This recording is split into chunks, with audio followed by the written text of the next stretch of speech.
Tayong gagawin ngayon dahil gagawin natin ang utos ng Diyos. Tara.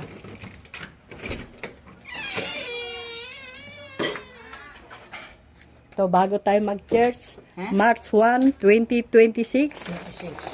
Bago tayo mag-church, dahil wala tayong panira rito, wala tayong materyales na pangwasak dito.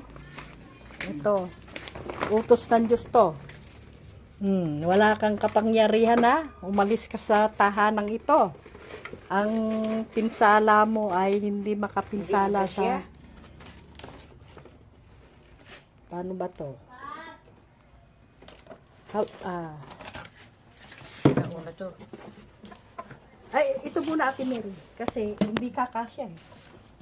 Wala kang kapangyarihan. Utos ng Diyos yan. Kaya ito. Ibaliktad. Oo, kaya mo lang. Kasi wala naman yung buhay. Wala naman buhay yan para ingatan.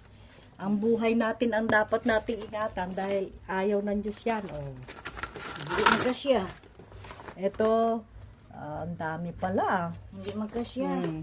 Sirain na. Paano sirain to? Wala tayong panira, kaya isa ko na lang. At Hindi magkasya. Sino kumukuha ng basura dito, Ate Mary? Mayroon yung truck.